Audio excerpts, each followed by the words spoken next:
very much Robert Costello, producer of Dark Shadows. Coming up in 10 minutes, our next event here at the Dark Shadows Festival will present 3 of the series' most beloved stars. I suggest that you stay in your seats or somehow reserve your seats because the room is going to get even more crowded, I suspect. Our day at the Dark Shadows Festival begins tomorrow at 9 o'clock with an episode of Dark Shadows dubbed in Spanish. You can hear what Dr. Lang and Barnabas and Julia sound like speaking Spanish. At 9:45, we'll be presenting a video called Dark Shadows in Memoriam, a tribute. And then at 10:15 tomorrow morning, the College Fork Players will take to the stage with a humorous skit called Help Wanted. After that, at 10:30, we're proud to present the world premiere on the brand new Volume 2 Dark Shadows music soundtrack album, which has been produced by Robert Cober himself. At 11 o'clock tomorrow morning, we'll present a production panel with George DeCenzo, Jack Sullivan, and Ken McEwen. Remember that later tonight, we'll be presenting the New Jersey Network episodes which aired earlier this evening and the special Terrain Crawford presentation. I'll get it.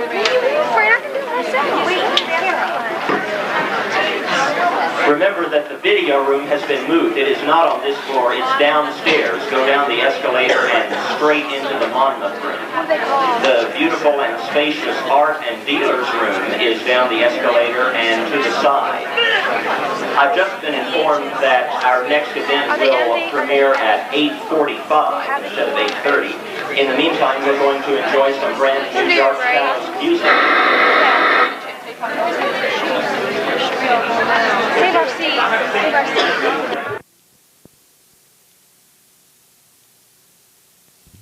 Shadows Festival. A few quick notes. In this event, our stars will be shown video scenes which will be a complete surprise to them. They don't know what we're going to spring on them on this big screen, but it's the best of Barnabas, Angelique, and Josette, and the stars' comments should prove to be fascinating. As soon as I get the word that the stars are ready to enter, we'll introduce them. Take all of the pictures that you like in this star panel, of course, but stay at your seats to take the pictures. If everyone presses to the front, you will obstruct the view of those behind you and around you. It's time now for Dark Shadows Recollections and our 3 very special guests in order of their appearance on Dark Shadows. First, Kathryn Leigh Scott.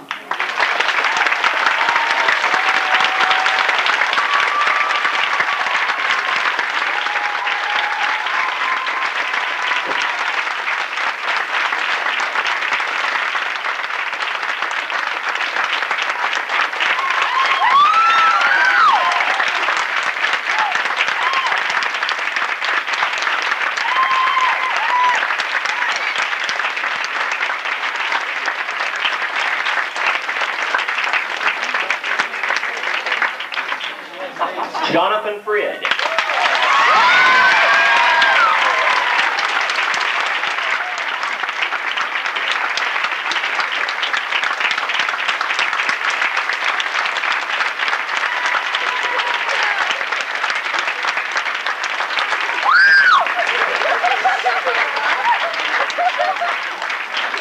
And Laura Parker.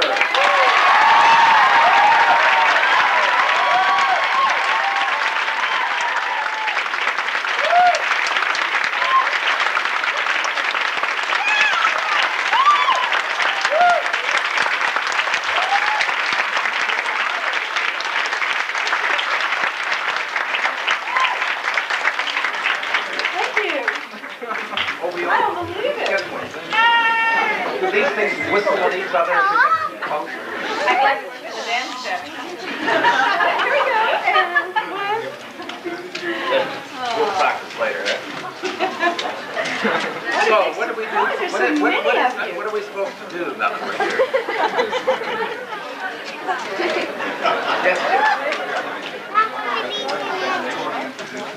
Yes, listen, well, let me just say one word. Welcome to you, and thank you for the welcome for us from you. And,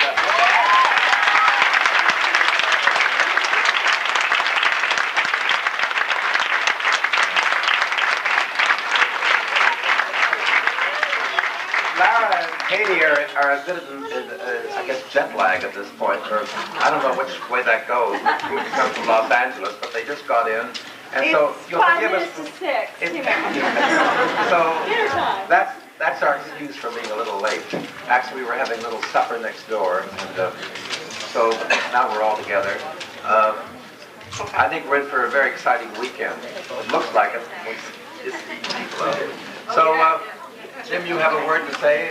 Well, I think they already understand what to expect. And we've got a whole variety of scenes from all your years on the show mixed together, totally out of sequence, I believe, and you don't have a lot happen next. So just watch it and see what comes to mind. Okay. Well, you do realize this is before I went to acting class.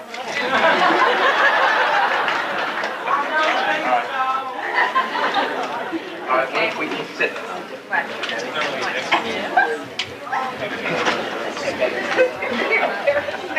It's going to be embarrassing. If you put on bloopers, we're leaving.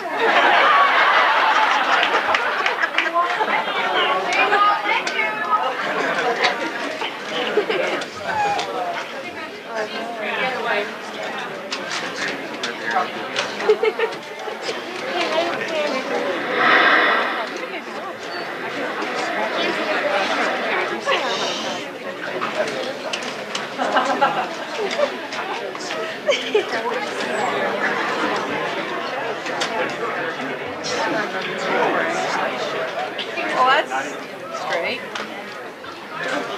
All right. A lot of work there. Graphics are sensational.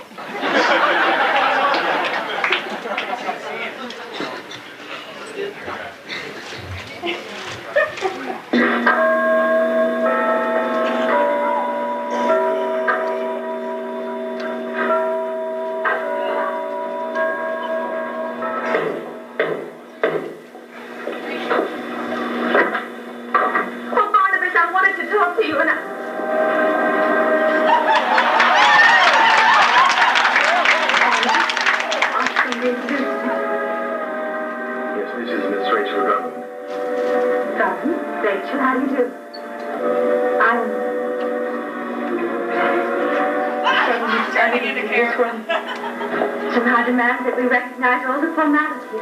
Barnabas, would you introduce me, please? This is Angelique. Angelique? I'm sure Rachel is wondering who Angelique is.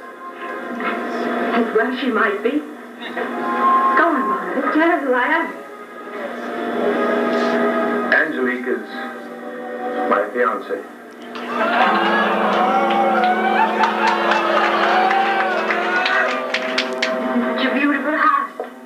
Perhaps Rachel would be kind enough to show me around.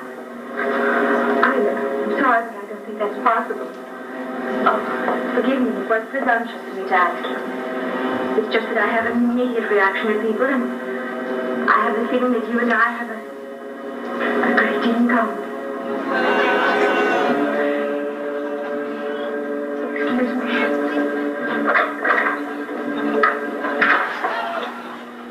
She doesn't have the best manners, does she? Do you? Pretending to be her friend? I only said that Rachel and I have a great deal in common, and I think we do, both. You and I have something in common too, Angelique. What is that? Quentin Collins. Of course, I'd almost forgotten. Make Quentin rise.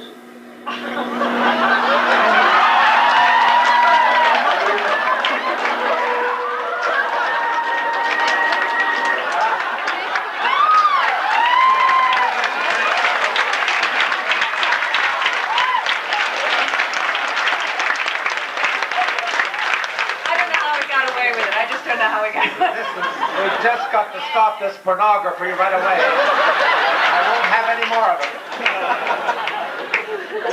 I have no recollection of that whatsoever. Nice going. You got the trio right there. All in one big splash. What's shocking is that I have absolutely no recollection of this whatsoever. Does anyone know when this was? Oh, of course. 1969. That's what I wanted to know. 69? How come the ladies don't look any older today? Oh, get that!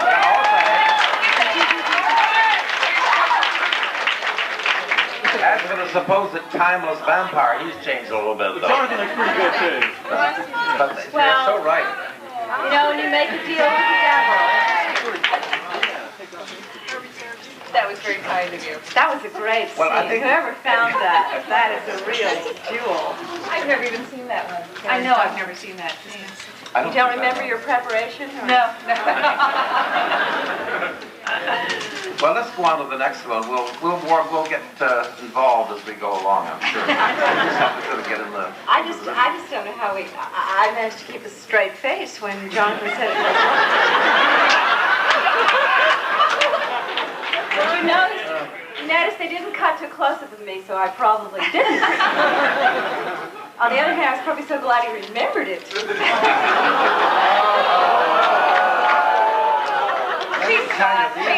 girls that gave me a rough time. Okay, well, let's go on to the next one. We'll see what happens.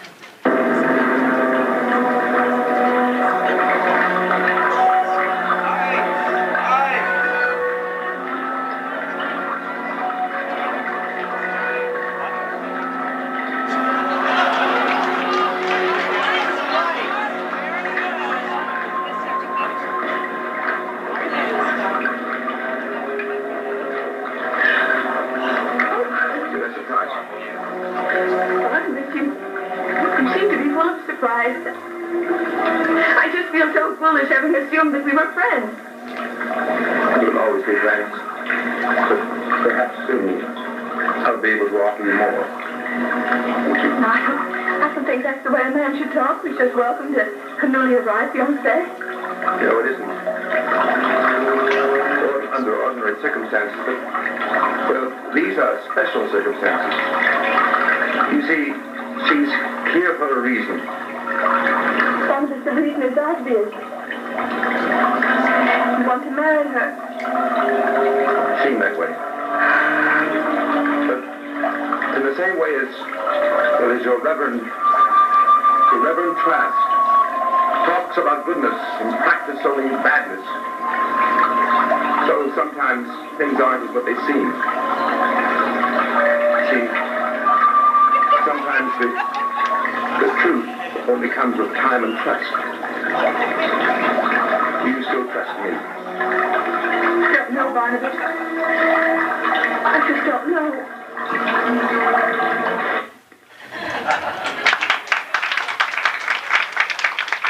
I said no bloopers. Does anybody know what the man said? You said to go along with the rhythm there, you know. Madness. All right, I know that I had laryngitis when I did that. I remember doing that scene. Yeah, I had laryngitis. Yeah. I had my usual problem.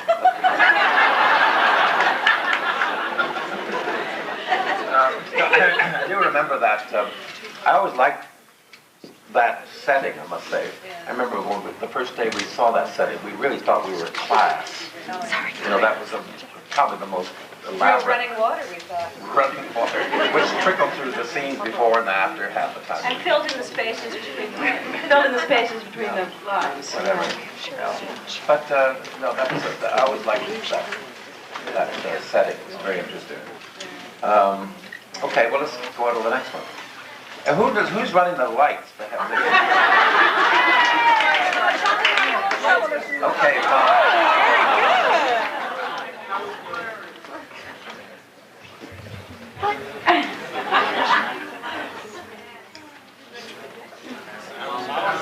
Someone's going somewhere across the world and they pack their bag in about 1 minute. I think it's Nancy Barrett. No, it's you. I just don't know.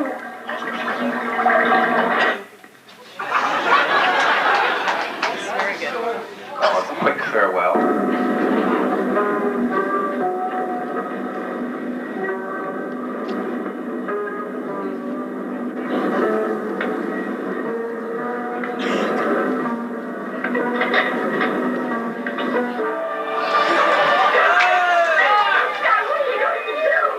I wanted to work out. I really wanted you to be with me, and I'm sorry you can't. Goodbye, Angelique.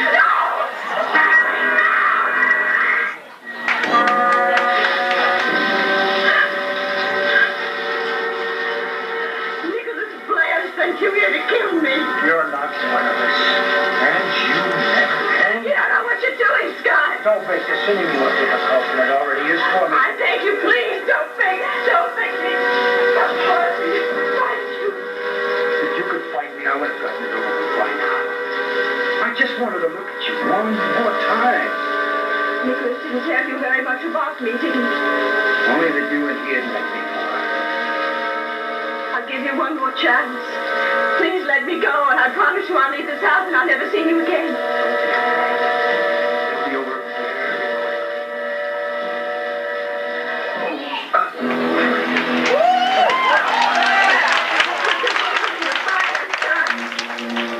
What's happening to me?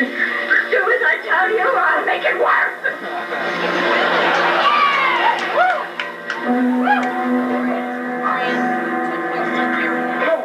How are you able to do that? Where are you anyway? Your friend, Nicholas Blair.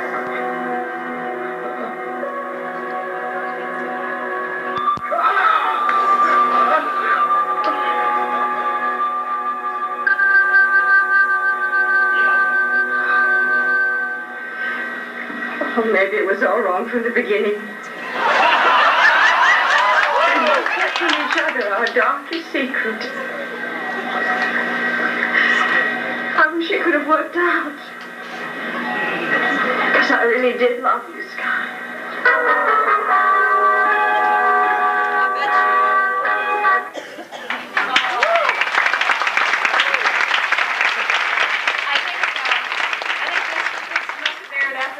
On the show. I don't remember this at all. You were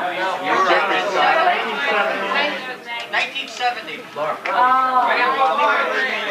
Now what? You're the Leviathan. Scott. Leviathan. Scott, right? Isn't he on Dynasty or something?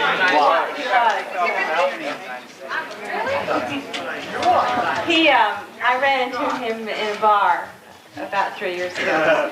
And he was still feeling that.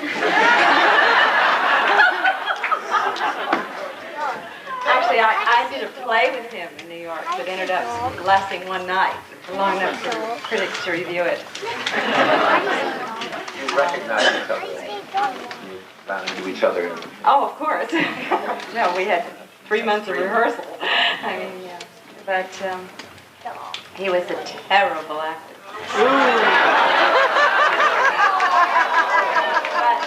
But she did not mean that.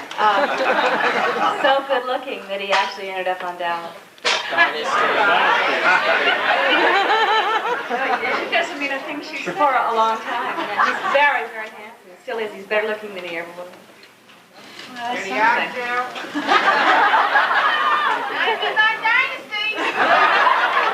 Well, I've never been on Dynasty. That's true confessions time. Well, we'll better go on to the next one. But I just want to tell you what was going through my mind at the last part of that scene, which is the kind of thing that you think about when you're acting, which you probably don't realize. That the director has said to you, drop the doll on his chest so that it's in the shot. Right? So that's what I was doing. That's acting. In all seriousness, one of the things that I learned from myself doing Dark Shadows is that audiences, now I wasn't passing the buck, but audiences do as much, if not more of the acting than we're doing up there. Mm-hmm. And Lara has just demonstrated my theory that we're so busy dropping that thing in the right place. So the camera will get You are the people who are absorbing the emotion, the feeling of the interpretation, the feeling of the whole thing. And indeed, do as much, if not more, acting in the method sense than what we're doing. We're so busy with doing just those technical things. It's just a passing thought. All right, before I get too serious, let's go on. Lights first, then.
you halfway our jobs.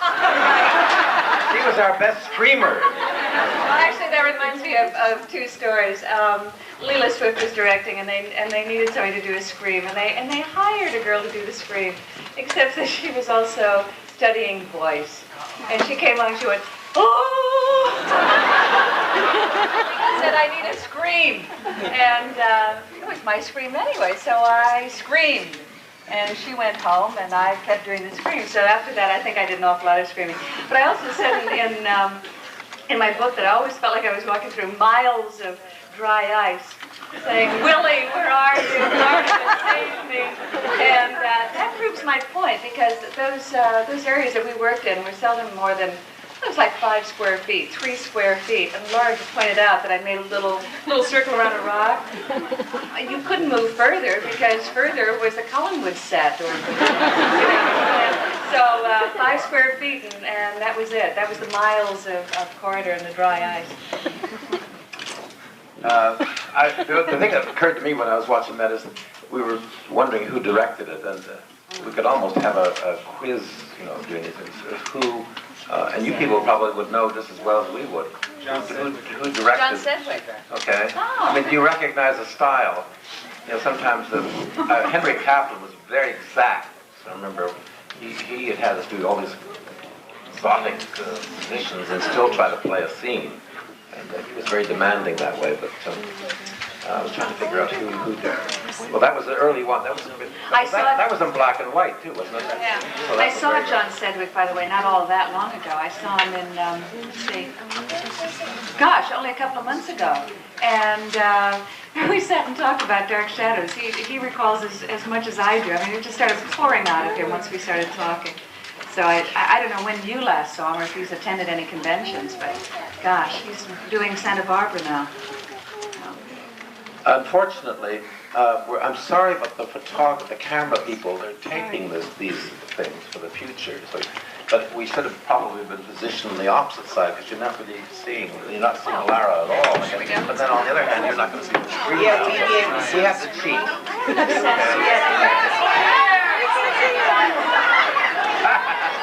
Our backs would be to you over there. You wouldn't John, want that. I see the cameras, and I'm getting the shot.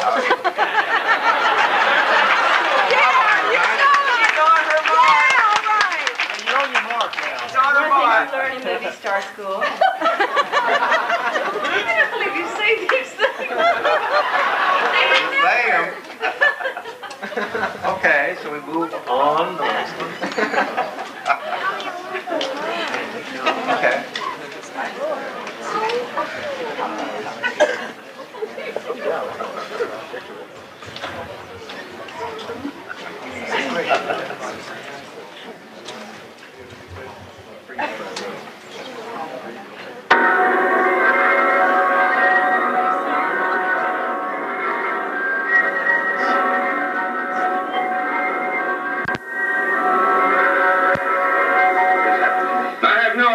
Form of supernatural hocus pocus you were practicing when I found you in the cellar. You will practice it no more. The I Ching trance. You interrupted it. I did indeed. I suppose it's useless to tell you that what I was trying to do was of vital importance to the Cullens. You have brought nothing but tragedy and suffering to this family ever since you first came here. How can I convince you that isn't true? Don't waste your time trying. Edward, if you intend to keep me here, you are risking the life of your brother and the future of the Cullens family. I do not intend to keep you here very long. I'm sending you to a grave that you should have gone to long ago. By shooting me through the heart with a silver bullet. Yes? I know you better than you think I know you. What do you mean? If you intend to keep me here, whatever much you hate me, I am still a Collins. You forfeited your right to be a Collins or a human being when you made your pact with the devil. It was impossible for me to prevent what I became. And as long as I live and I breathe, I carry the Collins name. And I know that you would never do anything to murder one of your own family, Edward. It is my duty to kill you, and I will do it. Then do it. Raise the pistol. Pull the trigger. Now!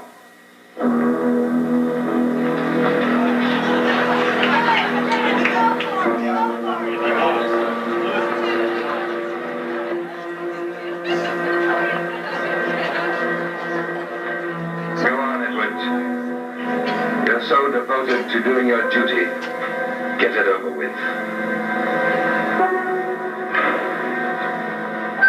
Even with someone like you, I cannot force myself to kill in cold blood. But then, it isn't necessary to kill you. I will let nature take its course. What do you mean?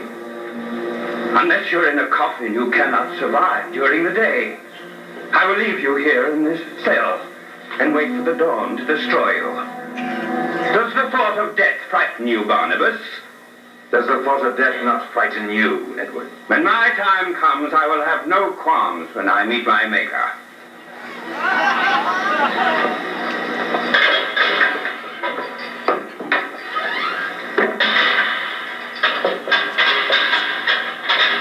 I will return an hour before dawn. I want to be here when the end comes. One other thing. I have seen to it that all of the secret passages are blocked. You will not be able to get out of this cell. You've thought of everything, haven't you? Yes, everything.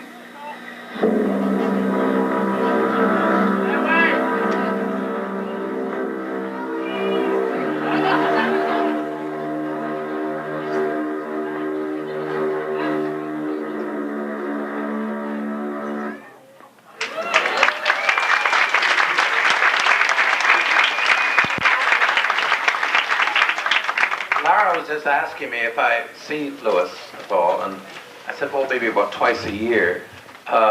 But he's the one person I guess I see more than anybody.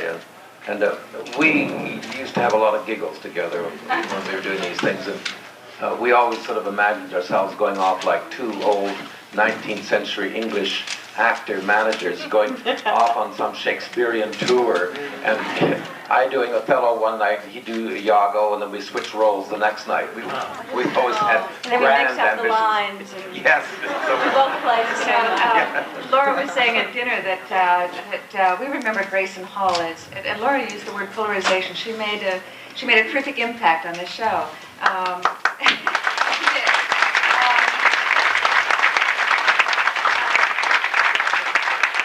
I would say that Louis Edmonds also fell into that category as did Thayer David, character actors who had almost like a 1930s movie feel about them. Marvelous sense of style. Yeah, right, wonderful sense of style, and You know, every once in a while, a kind of a sense of method acting would sweep through the rehearsal hall. quickly sweep out. Someone would come in who believed in realism, and they would say things like, "Look, go back to your grave, all right? I mean, I really want you to go back to your grave." And one of the directors would say, "No, more feeling, faster, stronger." You know, and by the end of the rehearsal period, they'd be going, "Go back to your grave." I mean, no matter where they started, no matter what acting school they started, they always ended up doing the Dark Shadow style. And they realized sort of tense, and kind of wide of the eye, Or right? over the top, we sometimes call it over the top.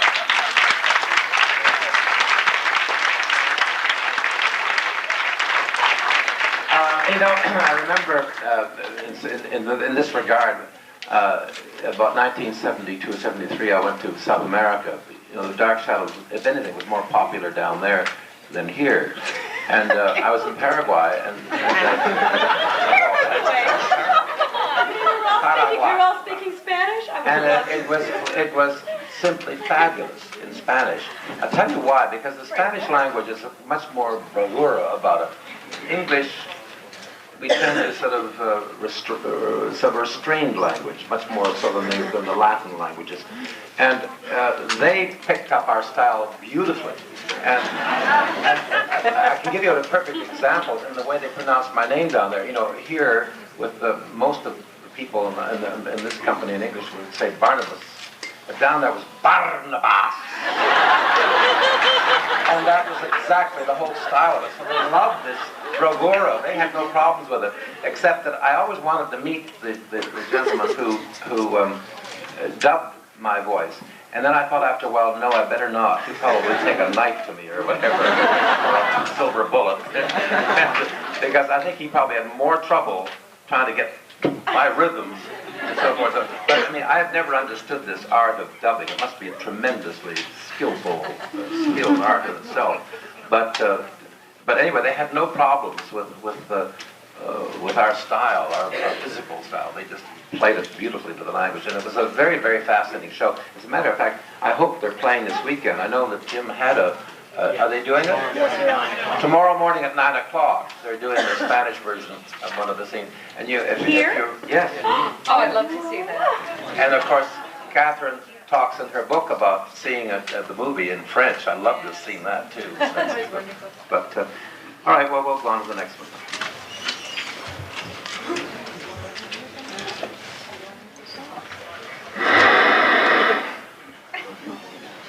Who is that?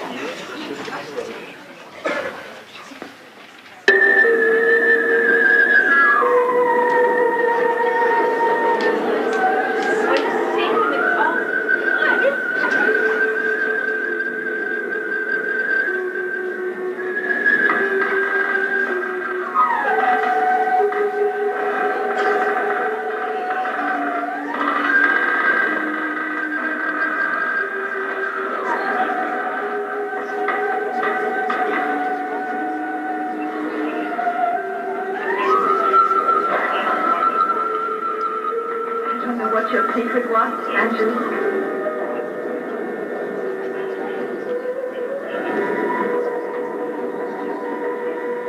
Why you still look as you did last? I only know that it is wrong. It goes against the natural order of things. I don't want to do what I have to do now. And Cyrus are lost. Your body must be destroyed.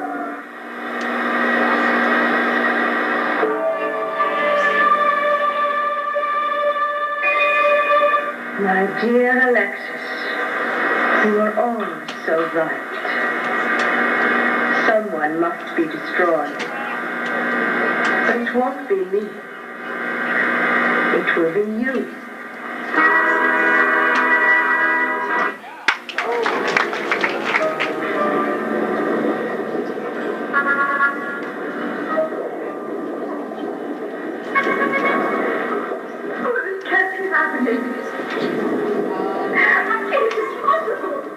But it is happening, dear sister.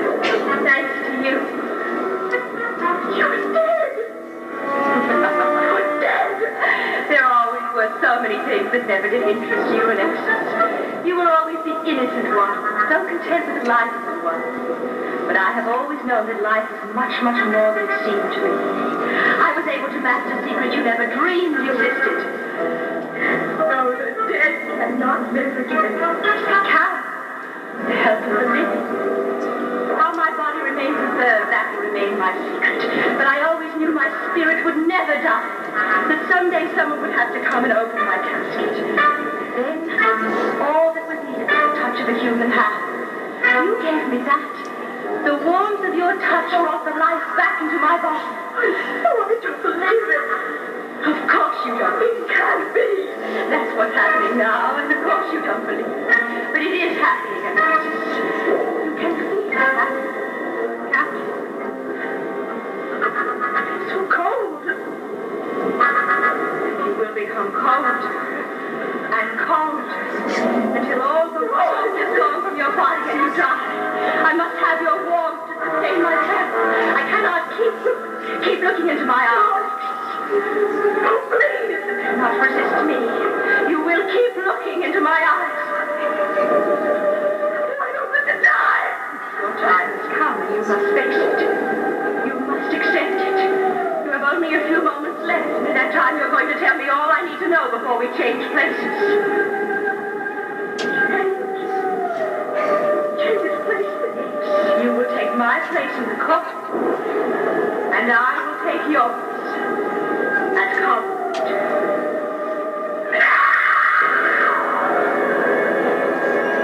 Talk about the snake having all the lines.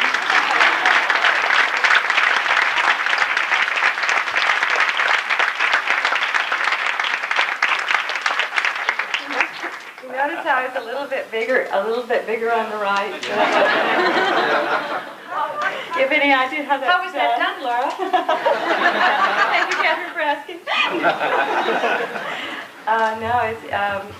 Each section was done by itself to a blank space, and then they put them together. We never know. They just do it. They just put us nothing. I think Patty Duke originated. Yeah. Did you do a series like that where she doctored? I always remember way back in the 40s, before your time. Anybody here? This remember. Betty Davis did that in a picture called Stolen Light. No, Stolen Light was it? Yeah. When she played twin sisters. I remember Light magazine. Maybe Ben, you took those pictures of that before your time. But they made a big spread on that of how they did it. And after I read that article, I still didn't know how they did it, because she'd be right behind yourself. How they. Well, you probably know we had a special backdrop that was blue. And we could stand in front of it and they could pull the blue light out of the frame. And all that would be left would be the figure. We called it Chroma key. Then they could superimpose the figure into the set, into a room or a place, like the graveyard, and superimpose it.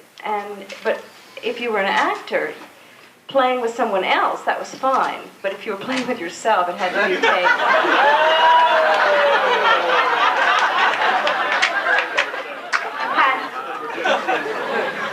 It had to be taped at 2 different times. Preferably in private.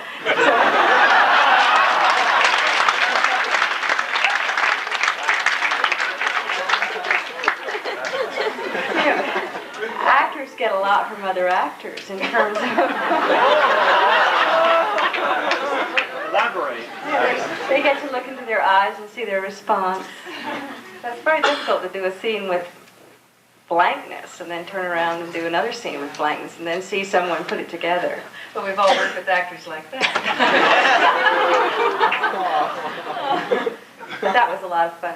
It was a real ego trip that day. I remember we were running late, so it was like, hurry up and get this over with. It was a nice job. And Another little bit of history about Dark Shadows. One of the problems they had with the network was, indeed, our running overtime many days on these chroma key days, and the news department, and in those days, ABC, I guess like all the other networks, they didn't have as much equipment as they do now.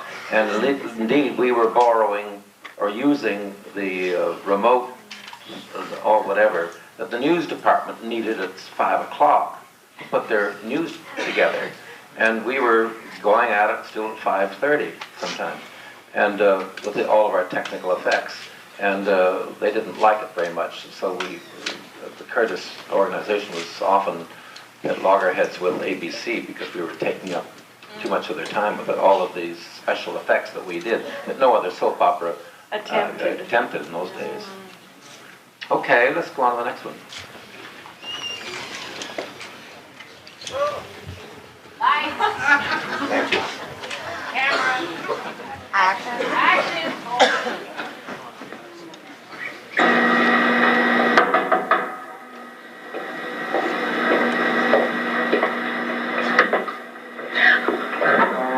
My dear, what's the matter? You're trembling. What happened? No, What do you mean? I was in the woods. Someone was watching me. Was it someone that you could see? No, I know that I wasn't alone. Someone watching me, watching every move I made. Never took their eyes off me. Oh, it must have been some stranger who took a wrong turn. No, it was no stranger. I had the feeling that it was someone who knew me. Knew me very well. How very curious. Who is that? It's Quentin's fiancé, Mr. Bois. My dear, you haven't met. I would like you to meet. You were in the woods watching me. You've always watched me. Always spied on me. Well, you won't spy on me anymore.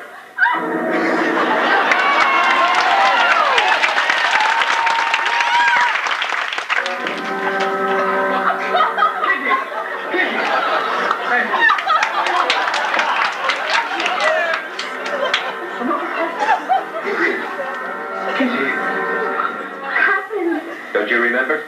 I remember being in the woods, and I was terribly frightened. Someone was watching me. You accused Angelique of watching you. Angelique? Quentin's fiancée. I was introducing you and you tried to strangle her. I can't believe it. I don't understand. Did I hurt you, Miss Dubois? No, you didn't. Well, I don't even know how I can apologize for something like that. I can only say that I could not have been myself. Please forgive me. A night like this can cast all kinds of spells on people. I would like to go to my room, Edward. Let me go with you, Kitty. You're still as pale as if you'd seen a ghost.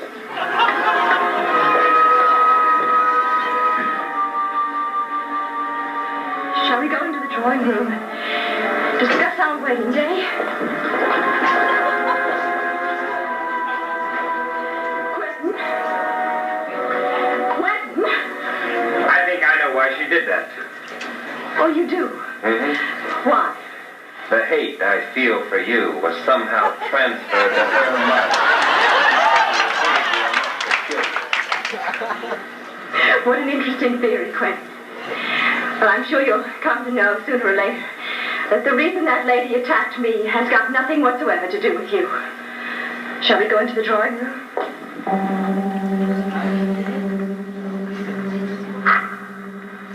I would like a brandy. Please. After all, I'm still a little shaken from my close encounter with death. Too bad she didn't succeed. I'd be free. And you might as well face the fact that you'll never be free. So learn to love your jail. Thank you. Just one more thing. The wedding. Any time this week will be fine. A week from tonight, then. That'll put it off as long as possible.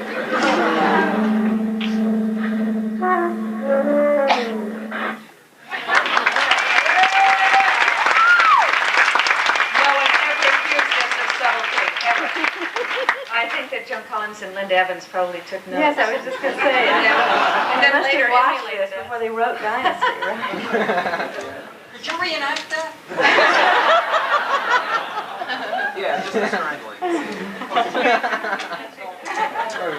You give us an Angelique laugh?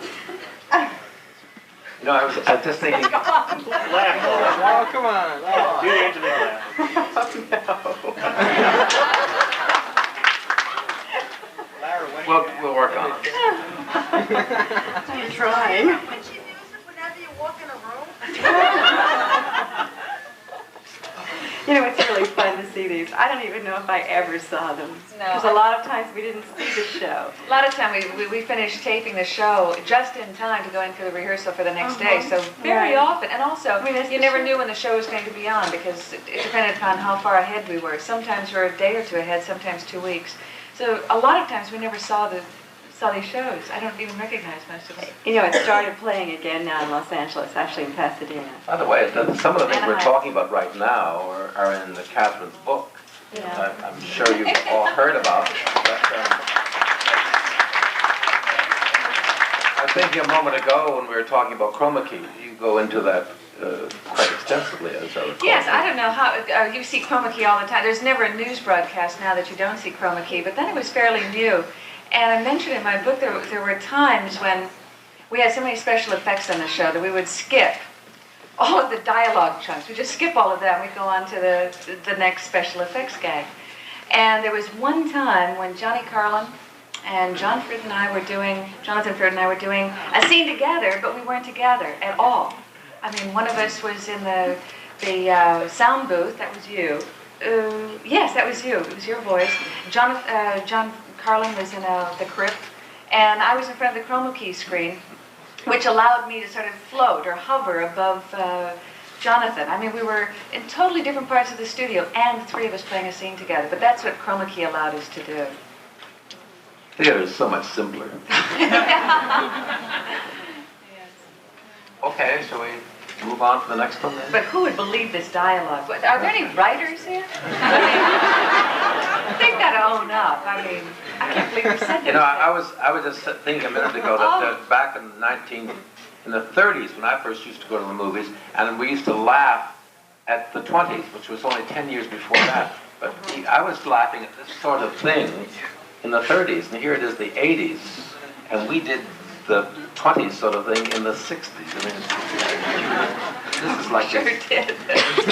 I mean, the Gish sisters we were laughing at in the 30s. Okay. Oh, we're moving. I think that was started when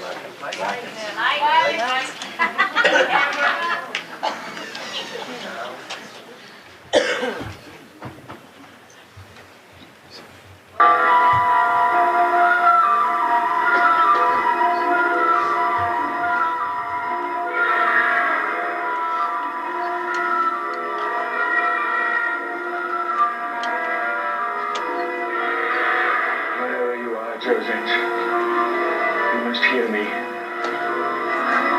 am not wrong about you. You are Josette. My Josette. This marriage cannot take place. Must not take place. Know yourself, my darling. Be who you are destined to be.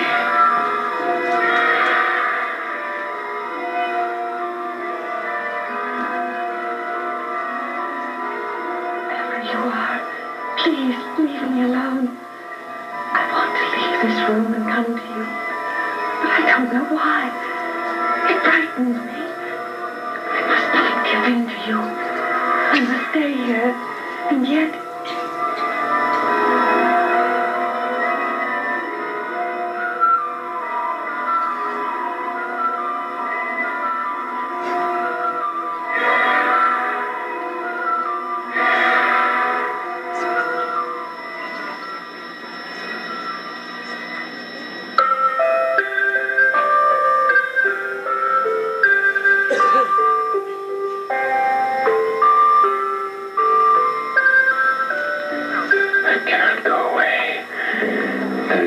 For me to do here, but I can't stay in this house and watch her marry someone else. When it happened that way before, it brought tragedy and death. And I come back to tragedy and death again. Oh, Josette. Josette, this is over before it's even begun.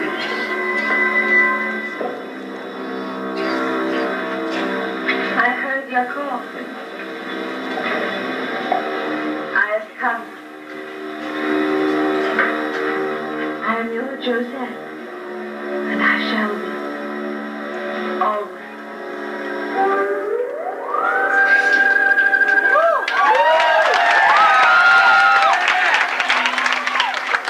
How about them apples? And what have you been? Why am I to satisfy myself with a music box as a reminder? Jesus, love, forgive me. There were circumstances that kept us apart, but now they are past. And nothing will keep us apart. Never. You seem so certain. I am certain. Then I am certain. Now no one will come between us. No one.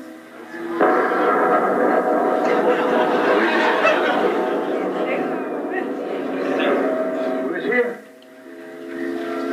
Who is it? Jeremiah. Who is it? Jeremiah warned me to leave Collinwood before it was too late. That's it.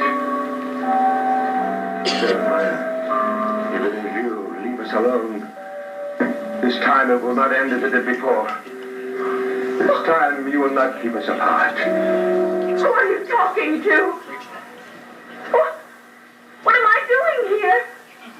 You came to me, my dearest, because I wanted you. You're lying. Not be here unless you made me, unless you willed me, unless you're responsible for everything that's been happening to me. Go, go, go. I must talk to you. I must explain to you. Let me go! Let me go!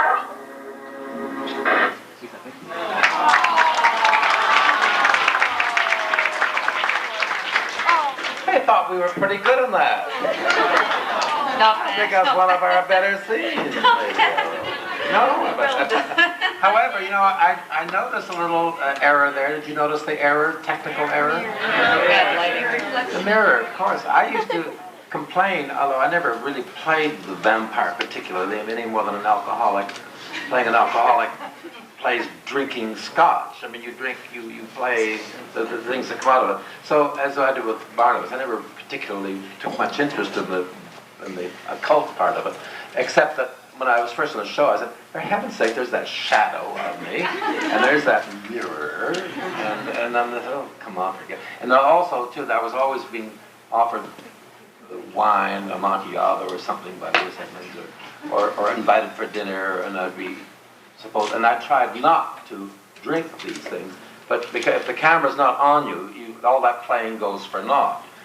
And I mean, like I'd go to the Blue Whale, for example, and somebody would get me a drink. I simply would not drink it, but it didn't play because the camera wasn't on me. And I used to get uptight about that. No, well, it was all their blood is their diet. I mean, I guess, I don't know. I always thought blood was the only thing they drank.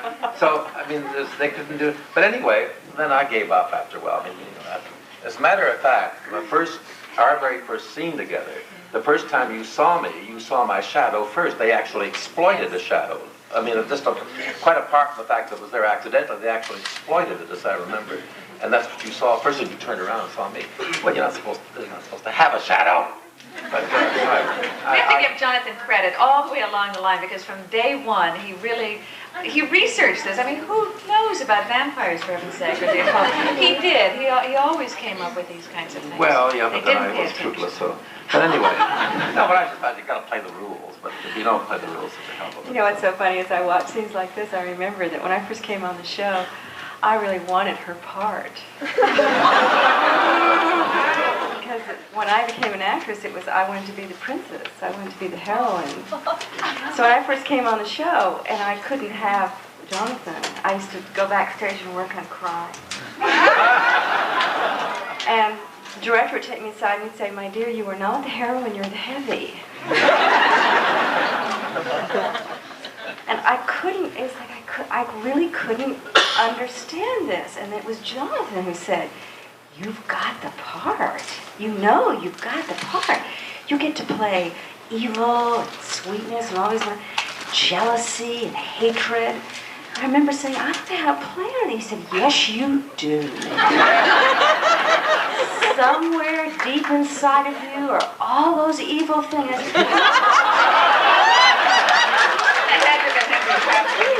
I used to watch her and I said, "Oh gosh, she has those beautiful clothes.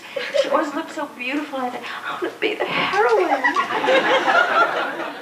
And suffer. There was one time that Lara was sympathetic, but the scene was totally ruined. It was it was on the New Jersey Network within the last year. I saw it when we were still ahead of cable in Manhattan. But anyway, there was a scene where she comes on and she ages. Yeah. And she played that scene, I think, very well. Unfortunately, it was the miniskirt era. Oh. And she had on this little Red Riding Hood outfit. It was the dumbest thing ever. And here she was, all aged.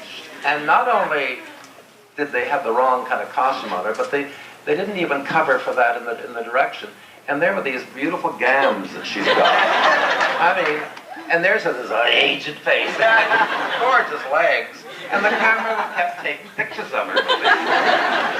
And you were very sympathetic in that scene, as I remember, and you played it very well, but it was just totally ruined by the fact that they didn't do a thing on your legs. It would have taken another 6 hours, I suppose, to do that.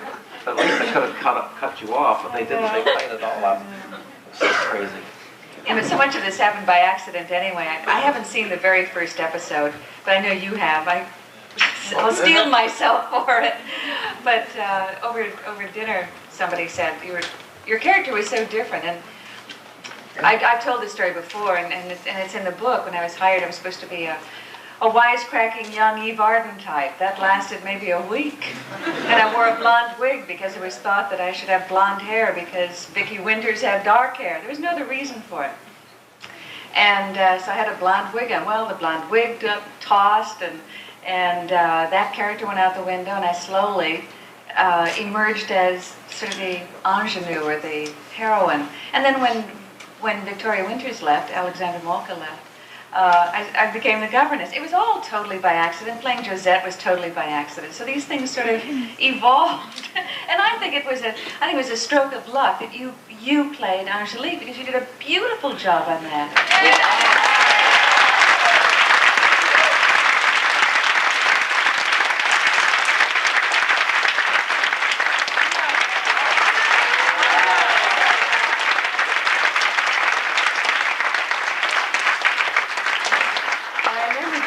Told me one thing that I have said to young soap opera actors, because I've worked on soap operas since, and I always think of it as such a bit of wisdom. He said, you know, the writers really don't know what to write for your character, and you can give them ideas, and you can implant in their mind where you want your character to go. And this is the wonderful thing about soap opera. This doesn't happen in nighttime TV. This doesn't happen in other television or movies. And which is, you know, he's a prime example, because the vampire was originally supposed to be just a villain of the worst sort. And Jonathan gave him a conscience and made him a reluctant vampire. And out of that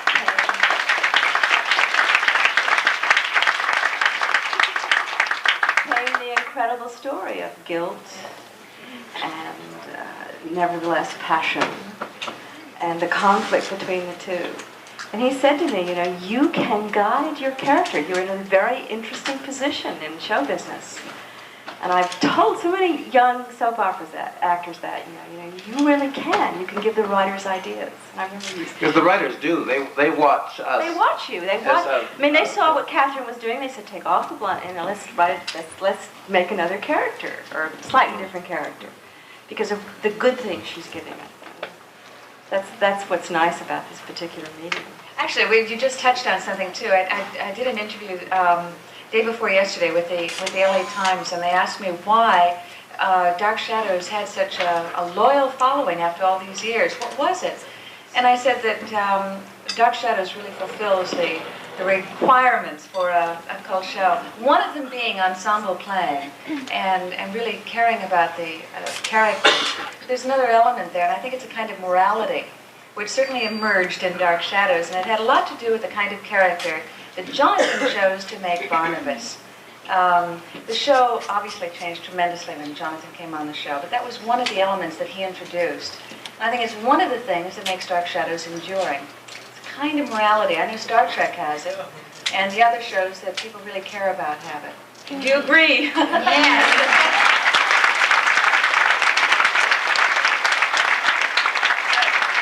I said the right thing then. I'm a big critic. Sometimes my moral pontification would come too quickly on top of some bloodletting 5 minutes before. Whatever, you were meant to forget that. But however, I think there was nothing particularly new in it.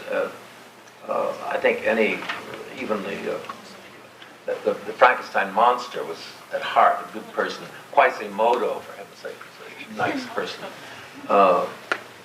I've been too often credited for bringing something original, maybe to that particular that program, but I mean, it had its. There's nothing new under the sun. Each actor, each writer, in the course of history, we all pick up from where something was left off before. But I can remember so often in my childhood going to the movies and seeing these monsters always having a nice side of them, and so I just borrowed from those things. Yes, let's go on to the next.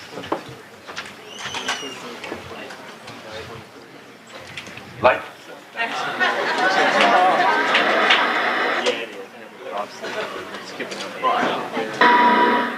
Come to say goodbye.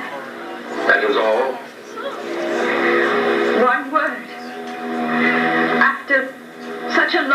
history between us. One word can end 200 years of pain. Oh, why didn't you ever love me? Cassandra. And call me Angelique. And tell me why you never loved me. I love Josette. Oh, I hate you. You've proven that. Not successfully. Because I'm not a vampire. You have escaped. That drives you mad, doesn't it? You think you have won. You can stand there looking at me with pity in your eyes. Not pity, never that. You're too dangerous to pity. No. No more. I've been told that I've wasted my time on you. I think that's true. You've never known what I was thinking or feeling. Oh, why did I love you so much?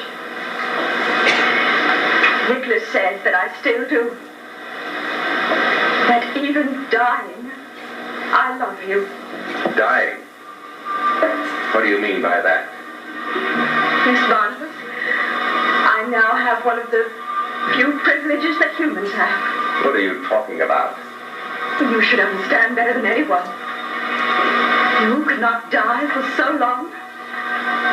But now you are human. And you can die. We are both human tonight, Barnes. You are a witch. No more. I will not live until morning. That's my punishment. And the morning is coming so quickly. But if I must die, and so must you. No. So must you.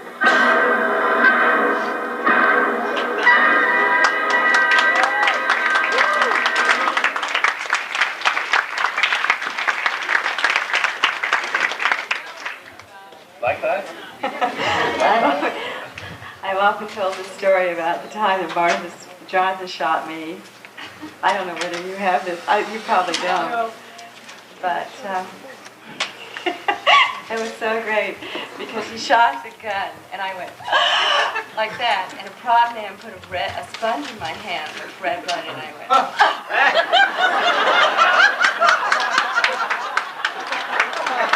So great, I loved it. Those are the things you never know. What period was this? That was the black wig period. Before the scene you were talking about. Where she aged and died and was so sympathetic. It was just before that. It was just before Did the I scene. die? Temporarily. I wish we had that scene. Oh, that was a good scene too, I thought. We did ourselves well there. You became a vampire right after. Right, I became a vampire, yeah. I have my teeth with me. Yeah, same teeth. Oh, yes. Well, should we go on? How many more are there? Or is this one? I don't know. They're probably about 45 minutes. We'll see But you don't have to go through them all. It's No, whatever okay. you want to stop. Well, what time are we supposed to stop? Is Jim Oh, around? let's push on. Let's see. Is Jim here? Wait a minute, is Jim here? I just saw him in the elevator. Well, we'll go on when we get I can't back. believe my They'll husband's tell us not when to watching stop. this. All right, next.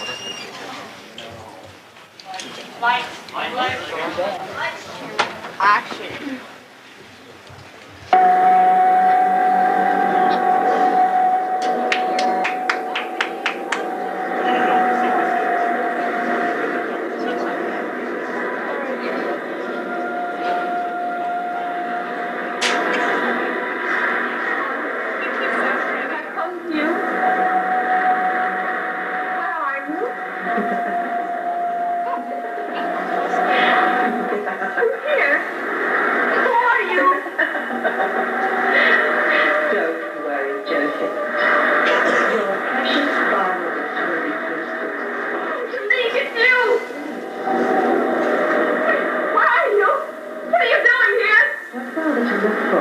won't be able to find me. Why have you come back? I've always been your loyal servant, mademoiselle. I have come back to warn you. Warn me?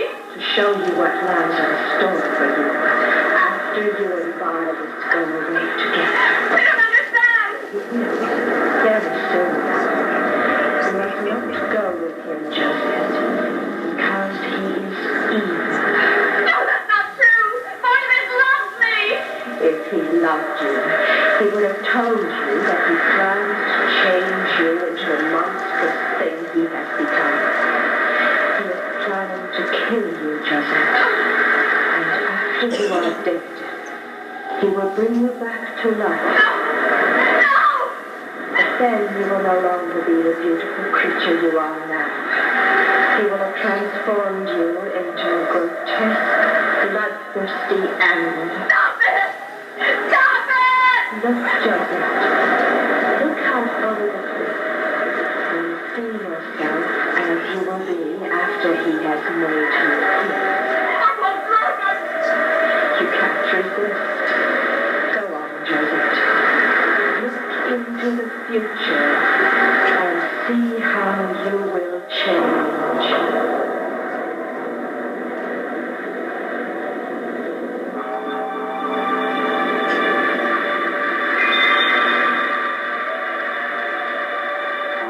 Take it away! Please! No, I can't look at it! Please, I can't look at it! Take it away! Keep looking at it, Joseph. That is what Barnabas will do to you.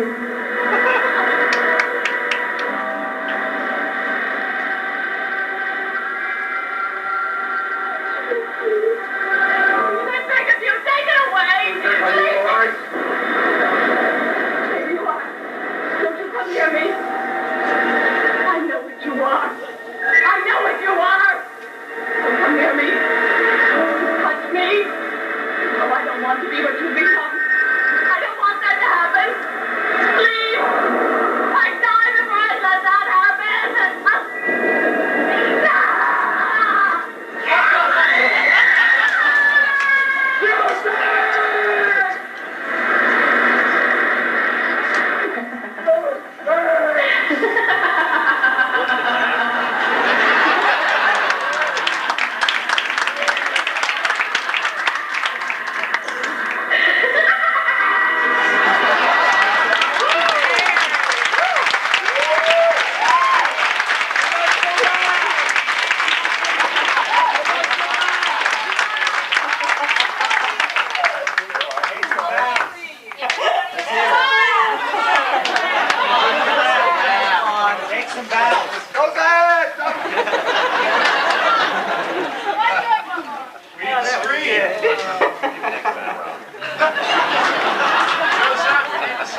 She's having a ball. If you were in the front row, you could hear her laugh. Somebody tickle her. That doesn't do it. So somebody said pain. Actually, it's very hard. I have to be paid.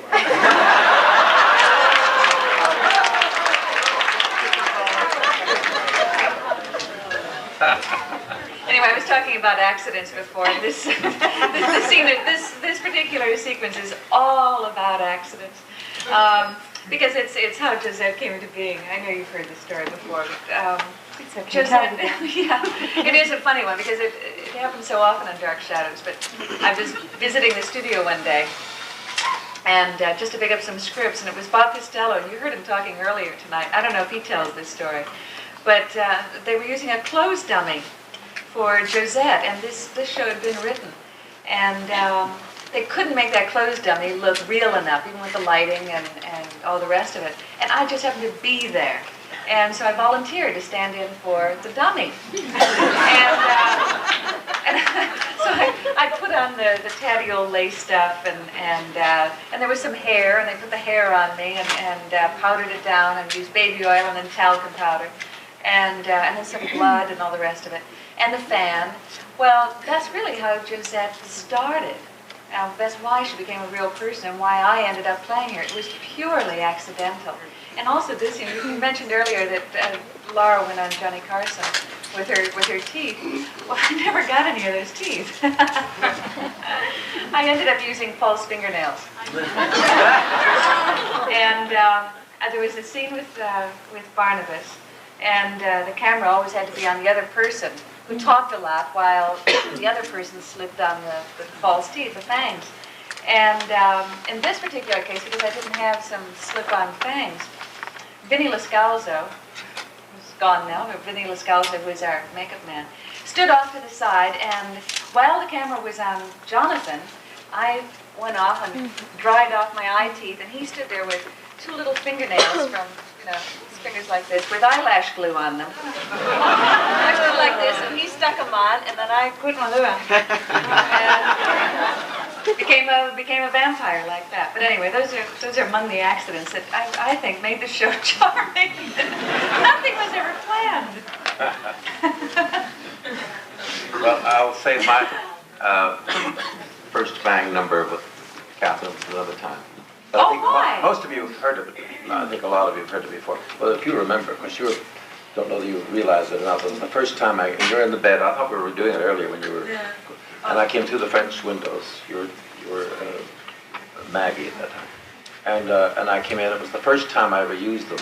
And we found out from that experience that they should be somewhere on the set where I can pick them up and put them in properly. This time they were in my pocket, and I had to rush from one scene to another. And of course they came out, and I put them in, and they were the wrong way around, upside down. And I had, not only did I have to put these things in to get them while the camera was on her, but I also had to do a technical duty that day by holding the cane in such a way that the camera could shoot through the cane onto her face. So I had to do that at the same time, putting my fangs in. Well, the fangs didn't go in, and of course, they forget the cane, it was all over. And, but actually, it turned out to be my very favorite bite because I didn't have to do this awful thing, which I hated to do, with the camera to show off these $100 fangs. They want to show off the fact that they've spent some money on them. But anyway, silly. It was just absurd. Fortunately, I only had to do about 5 minutes of that in all the 4 years I was on the show, so it didn't really bother me too much. But still, that time, however, I couldn't do it because I had to chew them up because they were not in place to do all that to the camera. So I just kind of chewed them into them. And so I went in sideways on her lovely neck. And you, of course, didn't see fangs at all, but hopefully you imagined them. But anyway, but to me that was the most... I would have loved to have done that way all the time, maybe just a suggestion of a point, and but this awful thing I used to have to do. Just, oh, you did hate this? Oh, awful. There's one other little story about this particular sequence. This was a very climactic thing. This is Josette's leap off Widow's Hill, am I right? Pushed. Yeah, pushed off. Fell. Well, there's some discrepancy in it. Anyway, but there's one other little story. It was not very long after this particular episode aired. And I got a letter from a little 12-year-old girl who jumped off the garage roof, pretending to leap off Widow's Hill. Nothing it bothered me terribly for years after that. She only broke her arm, thank God, it was only her arm. But she jumped off Widow's Hill, pretending to be Josette, and it was her garage roof. As I thought about it, the roof got higher and the fall got worse, and I'm glad it was just her arm. It was terrible. I used to get phone calls when you leave the studio. You are in danger of losing your life. Oh, no. Unless you stop torturing Barnabas.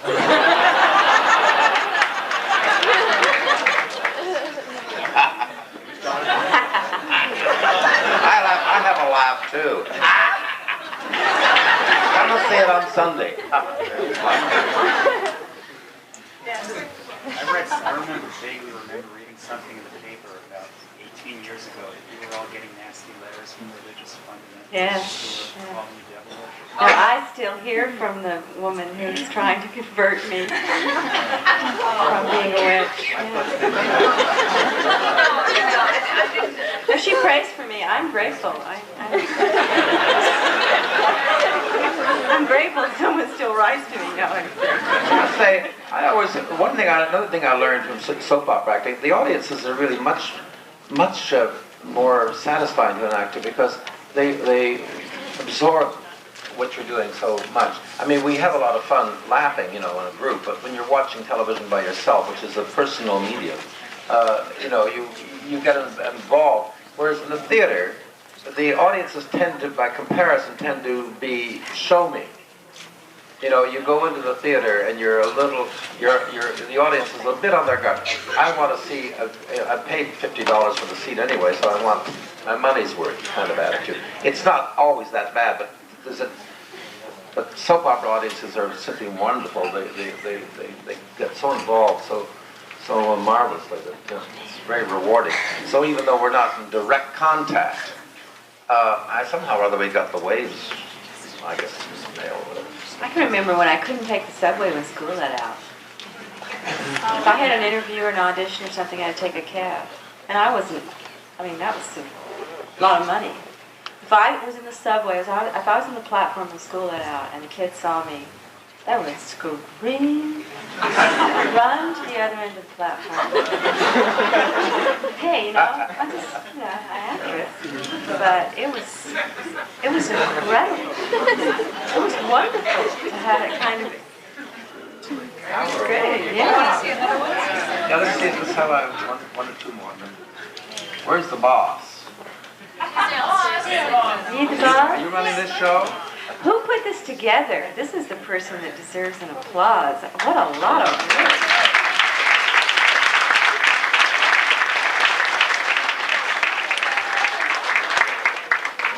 I have a feeling that probably Ann Wilson had something to do with this, if I'm not mistaken. No, it's me. Was it you? Oh. Just incredible. Hours. So many hours.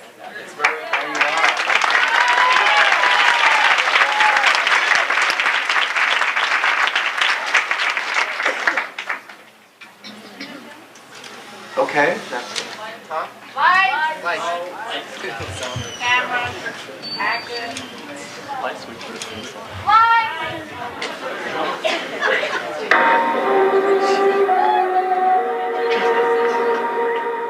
You feel better now? Yes, my headache's quite gone. See, I can't. Are you sorry I came here? No, but I must go now. Oh, not yet. Reverend Trask will be here very soon. You don't like him, do you? The man is a fanatic, capable of extreme cruelty. But you will help him find Victoria Winters. Perhaps. Do you know where she is? Why do you ask? Do you? No, of course not. If you know anything about her, you would tell him, wouldn't you? Perhaps I would. You must tell him anything you know about her. For your own sake. Why, for my sake? Because Reverend Trask is right about her. Victoria Winters is a witch. She is capable of harming anyone in this house, including you. She must be found and destroyed.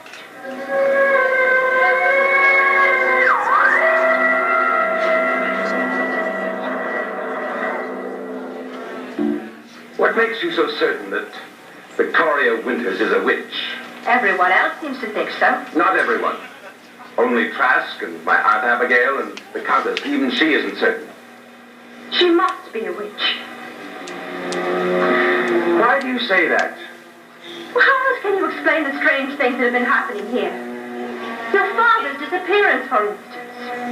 I cannot account for that. Well, Angelique, I am convinced that Victoria Winters had nothing to do with it. you must admit, Barnabas, you haven't always been the best judge of women. Isn't darkness? You're referring, of course, to Josette. But did you judge her well? You believed she loved you? Did she? You believed she was faithful to you? Was she? Stop it! She deceived you, Barnabas. She deceived you as a member of your own family. Stop it! Can't you bear to hear the truth? I don't want to talk about Josette. Why not? Because I don't. Why, because the subject is too painful. Because you still love her? No. You don't love her? No. You hate her? Yes. Say it. Go on. I hate her. In time you will mean that. I mean it now. I hate her as I hate Jeremiah. Barnabas. Barnabas, let me love you. I love you so much. Can't you accept my love? Oh, I can make you happy. I can make you forget if you give me a chance. Will you give me a chance? Yes.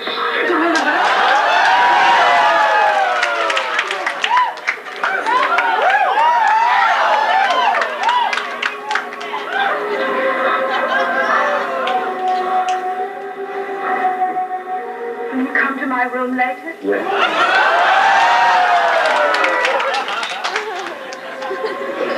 I've been waiting for you.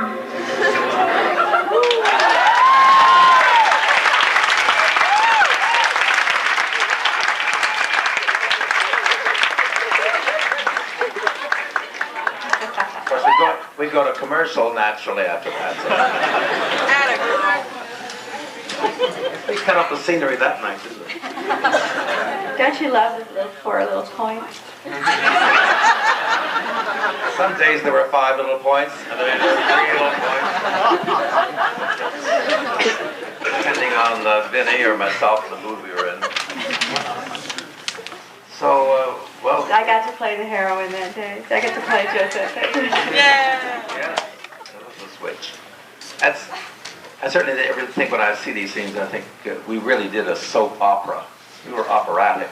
This is the kind of scene that the Spanish people like to do.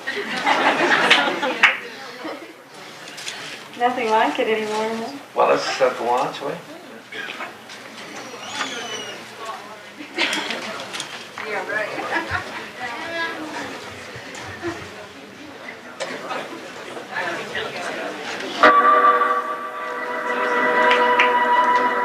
For one woman and one man, this is a night of terror at the great estate of Collinwood. For Maggie Evans has been discovered. Jag knows she is working with Barnabas Collins against him, and a newly returned Willie Loomis is trapped with her while trying to save her. A sound which terrifies them both.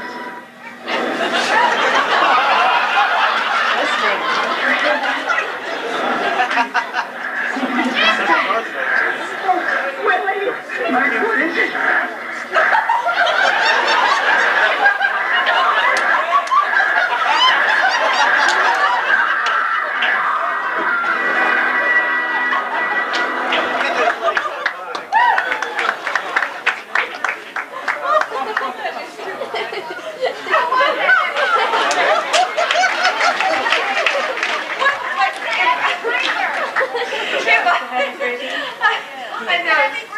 Somebody asked me if I ever wanted to play Maggie again. I said, only to redeem the poor woman from mini skirts and all that hair, false eyelashes.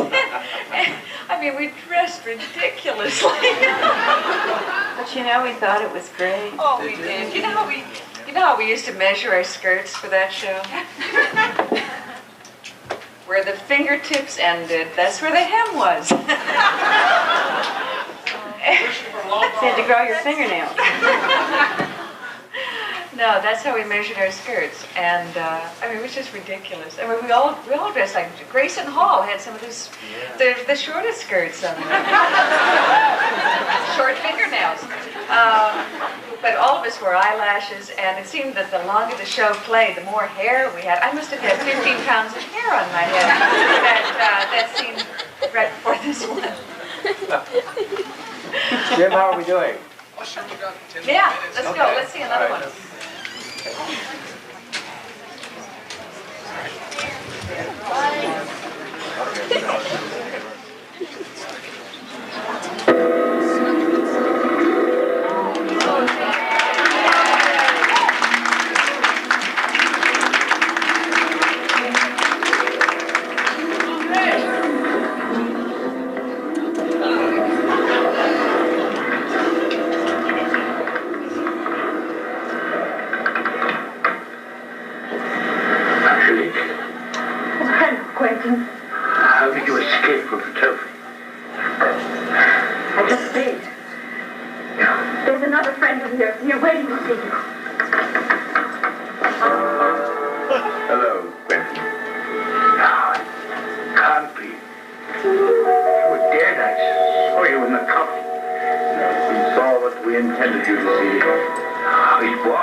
It looked like me, thanks to Angela. You don't understand.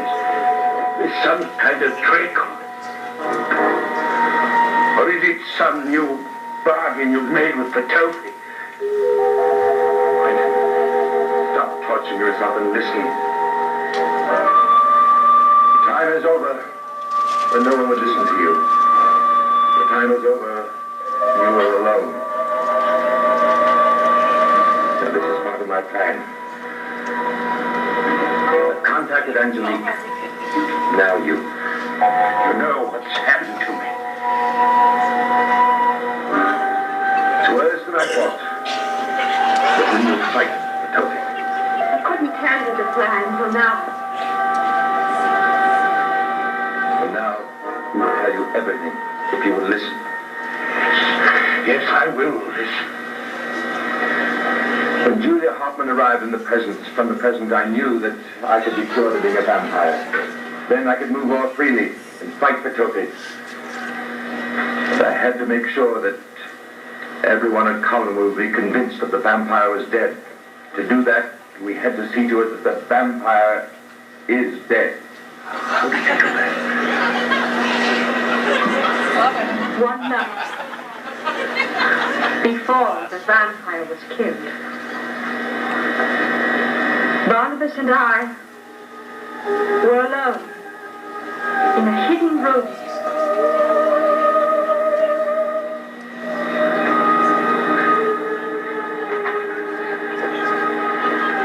Are you ready?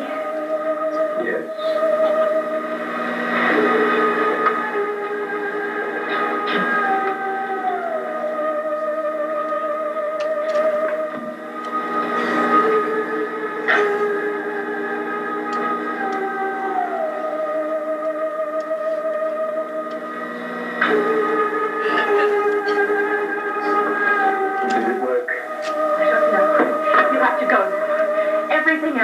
Done. I will.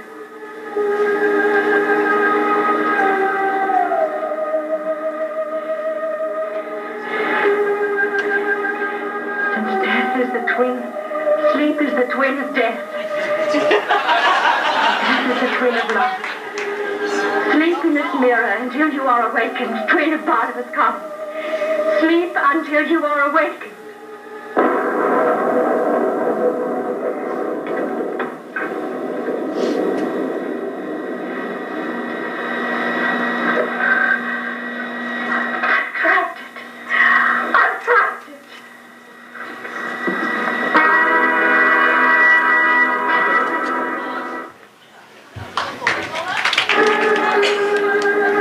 Angelique trapped the reflection.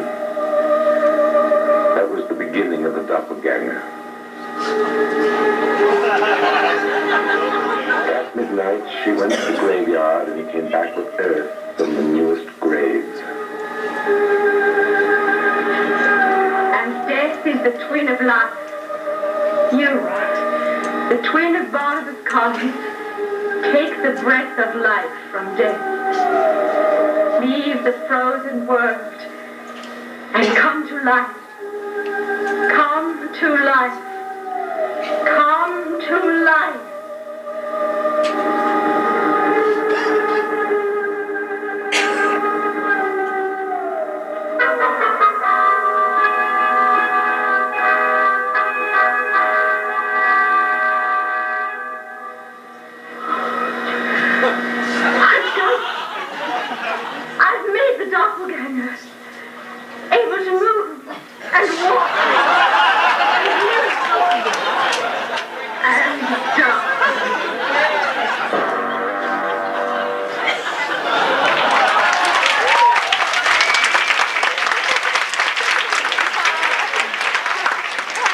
Run that again, please. And I made him bigger. Jolly green giant there. What you had to do is as soon as the scene was finished and you were going to be in the chroma key, they cut to the other person and you ran across the stage and you stood in front of the blue screen. And even though I had practiced it and rehearsed it and set it up, the cameraman didn't always get you the right size to fit into the room when they superimposed. So that's why there's always this strange, you're always a little bit too small or a little bit too big.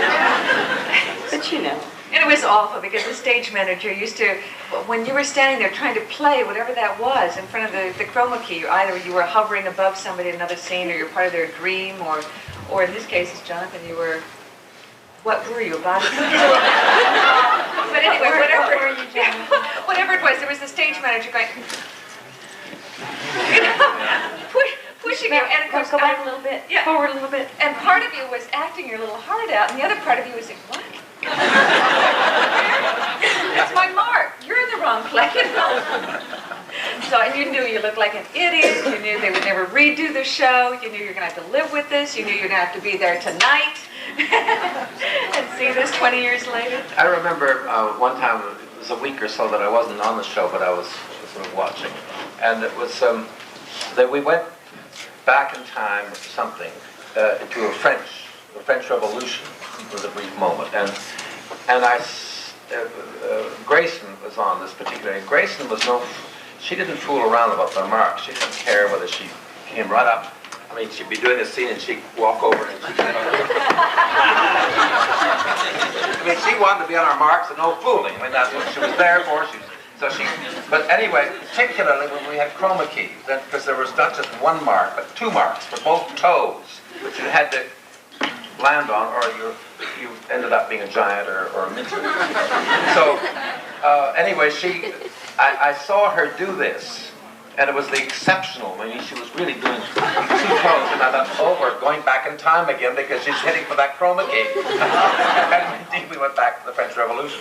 But I remember sitting home, not knowing what the story was that week I was off. But I knew that we were going back to do something in chroma key, which meant usually going back in time. And there we did. We went back to, just because I saw her do this.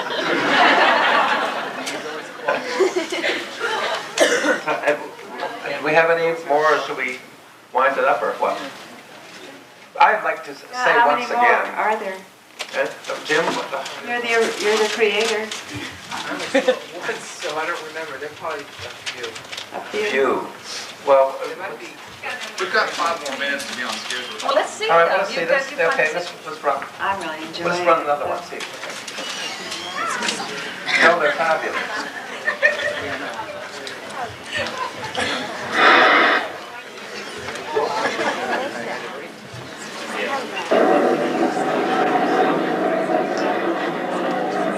It was here that I first saw this box, the blackest day of my life. Spirits, you are listening. Know that I no longer need you. Know that my days will be spent ridding my world of the Leviathans.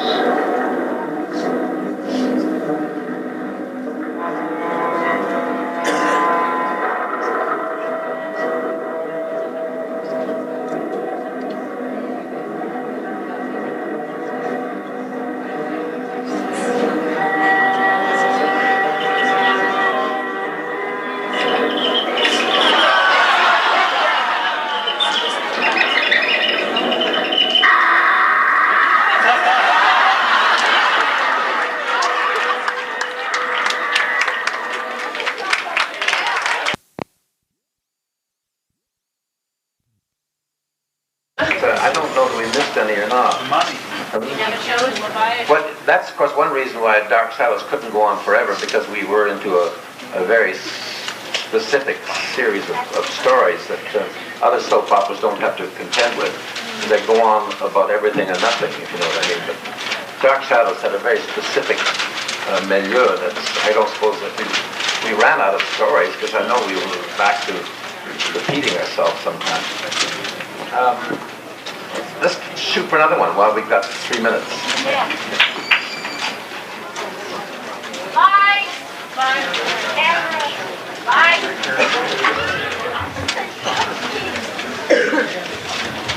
David? Uh-oh. David? I know you're somewhere in the house. I want to help you. You can't answer me, but make a sound. Please, David.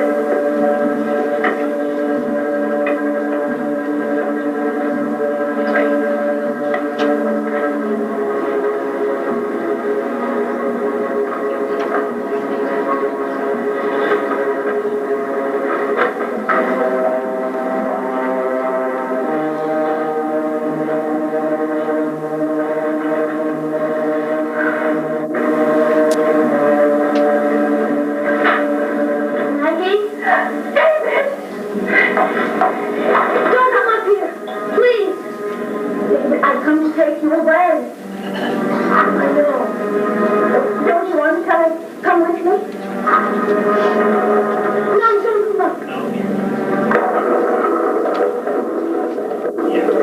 I'm not afraid of you. I'm not going to let you treat David.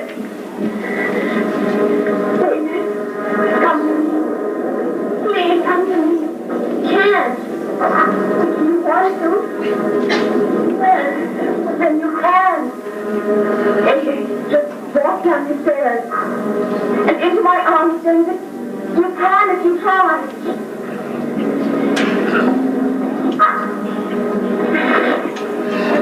You're afraid again. Just come to me, David. Come to me. David, don't stop now. Clinton, you can't have him. He's not yours to have.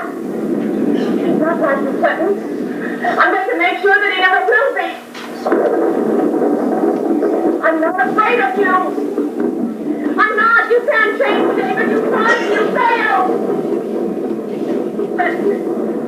I love David. I'm going to take him away from you.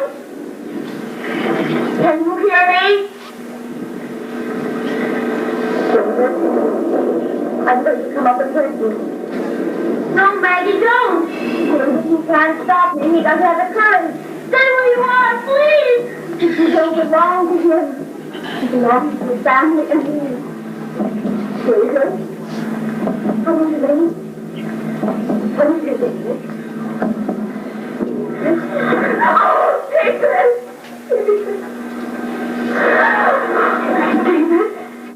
David, before we go, there's one thing that you must do. You've got to send Quentin away. They can, David, you must. You have to send Quentin away, and I want you to turn around and look into that door. No, I don't want to look, Maggie, I don't. You'll never be free. You'll be free unless you send him away. Now turn your head around and look through that door.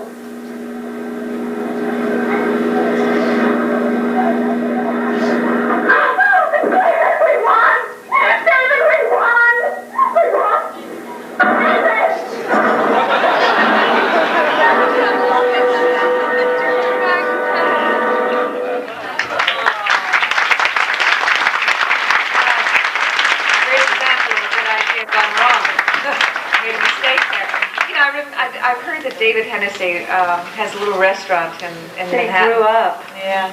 But I remember there's a... He's coming tomorrow. Oh, good. Denise Nichols, I'll remind him of this, but there's a little young actress on the show, Denise Nicholson as well. Or Denise Nicholas? Nickerson. Anyway, I remember that David was really interested in running a restaurant in those days. He was about 12 years old. And he brought in cans of chicken soup and sandwiches and crackers and so on. And he set up a restaurant in his dressing room. And it was sort of a greasy spoon, and we sort of lined up at the door, and he gave us bowls of soup, and we paid him for it. It was sort of a child actor's version of a lemonade stand. And it was, but he sold sandwiches and soup and crackers and things to drink and so on. It went on for quite a while, so obviously he found his vocation at Studio 53. What's the name of this restaurant, or should we... Petaluma. Hmm? Oh, I shouldn't? What? Oh, okay, all right. What is it? The name of this restaurant? I guess you'll have to tell us tomorrow. Save it for him. I'm curious, have most of you seen these scenes? Most of you? Really? So most of you here have seen the show for 3 or 4 or 5 years?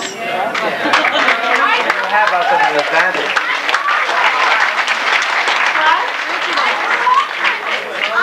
From back 20 years ago. Oh, you mean the first time? Yeah, that's the Oh. We all ran home from school to see it. Oh. Yeah. Threw the books down and No, but turned the series we must bring Lara up to date. Are most of you first generation?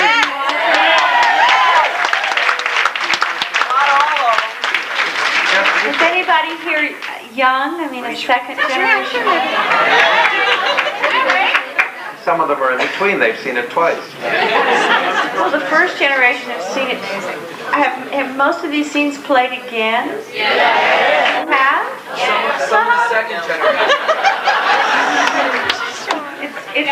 This is an evening of mourning. You know, this is the last. Tonight was the last episode in the. What can we do about that? Is anybody come up with? Is there anything we can do?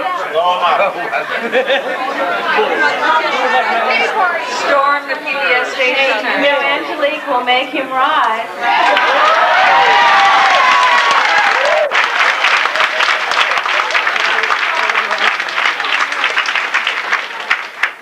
You'll have to go down to.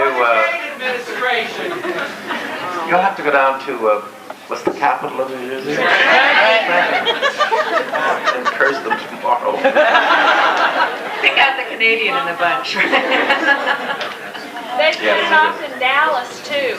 Channel 27 stopped carrying it about 6 weeks ago. That's where we're from. It's coming back in January. Put it on the show. They must cut off the middle. I went home one Monday afternoon and But it keeps popping up around the country. I believe there are about 15 or 20 stations around the country. I guess there are more than that.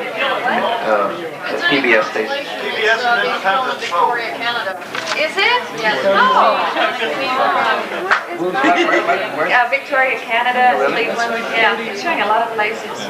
Yeah, but I just adopted a baby, and I adopted her in Toledo, Ohio, and they're playing it in Toledo, Ohio, which was a mixed blessing when I was in the hospital because I was on TV, so a lot of people were really nice to me, but a lot of people were taking the baby. Is it still playing there? Toledo, Ohio? Is anyone else? What were you going to say? You played in a movie called Witch's Brew. You played a witch in that movie. Yes, I did. Did you like being the witch instead of the one that was always being dumbfounded? Yes, I liked it, and I was also of the 3 or 4 witches, and I was Lana Turner, Terry Garr, and Kelly Jean Peters. Thank you. So the 4 of us were witches, but I was also the catalyst in that one.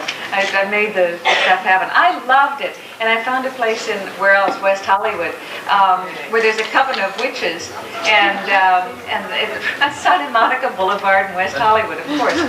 And they had a big owl in a cage, and they had Monday night coven meetings and all of that sort of thing. So I went there for a while and tried to absorb as much background information as I could, right?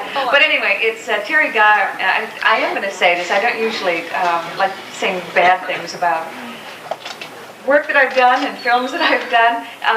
Terry Garr and I decided it was probably the second worst film that has ever been made. We're sure there's another one that's worse. We haven't seen it, but we're pretty sure. And it was 2 years in the making. And I'm going to tell a funny story about that because we'll never bring up Witch's Brew again. But it was on the 3rd day of shooting. It was Richard Benjamin and Lana Turner and James Winkler were all around. It was a big scene. A lot of us were in it. And one of the extras came in and said, "Gosh, I'm glad they're making this into a movie." We said, "What?" And he said, "The book." We said, "What book?" And he said, "Well, a friend of mine wrote it. He lives in Santa Monica." That was the beginning of the litigation. The director, whose wife had written the script, had never bothered to get the rights to it. I mean, it was just nonsense. It was a couple of years in the making. Terry and I were positive it would never see the light of day. We were thrilled. And we sat in a big empty screening room watching it. And then, of all things, it got released somehow. you might be able to know it's been released on video so people can buy it and rent it. Oh, that's wonderful. I'm just so pleased. Well, I'm getting a high sign from Jim here, so thank you all. And Joe Peru, come up here and say, stand up once more.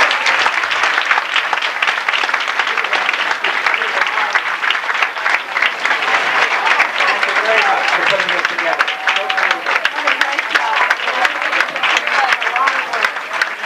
Thank you all very much. See you all tomorrow. We'll answer your questions tomorrow. Okay, listen for some instructions about lining up for autographs. Line up through the back door, the far door at the end of the room. These 2 doors doors will be locked, and no admittance will be allowed through this.